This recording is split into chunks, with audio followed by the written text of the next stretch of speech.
បាទនេះគឺជាសកម្មភាពការផ្លាស់ប្ដូរកញ្ចក់រថយន្ត Toyota Yaris Cross ឆ្នាំ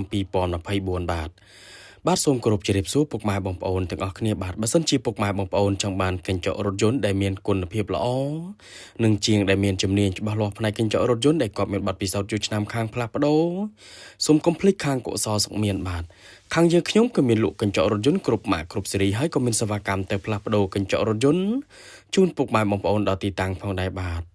ហើយបើសិនជាពុកម៉ែបងប្អូនមានបញ្ហាដូចជាកញ្ចក់រថយន្តជ្រាបទឹកចង់កោះបិទបដូរស៊ុំឬក៏មានចម្ងល់អ្វីផ្សេងទៀតដែលតាក់ទងជាមួយនឹងកញ្ចក់រថយន្តពុកម៉ែបងប្អូនអាចឆាតចូល page ចូលព័ត៌មានផ្ទាល់ក៏បានឬក៏ពុកម៉ែបងប្អូនអាច call តាមរយៈលេខទូរស័ព្ទដែលខ្ញុំដាក់នៅលើ banner ផ្ទាល់នឹងក៏បានខ្ញុំម្ចាស់ហាងដែលមានជំនាញនិងបទពិសោធន៍យូរឆ្នាំខាងកញ្ចក់រថយន្ត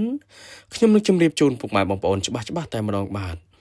ហើយបើសិនជាពុកម៉ែបងប្អូនមានបញ្ហាដូចជាកញ្ចក់រថយន្តបែកប្រេះស្រាំចង់អ៊ុតខាងខ្ញុំក៏មានជាងជំនាញច្បាស់លាស់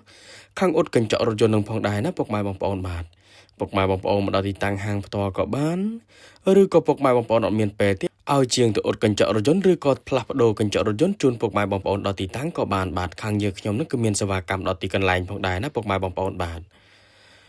ឥឡូវនឹងការផ្លាស់ប្ដូរកញ្ចក់រថយន្ត Toyota Yaris Cross ឆ្នាំ2024នឹងគឺបានរួចរាល់បាទអរគុណច្រើនសម្រាប់ពុកម៉ែបងប្អូនដែលទស្សនាវីដេអូនេះចុងក្រោយសូមអរគុណគ្រប់ជ្រាបលាបាយបាយ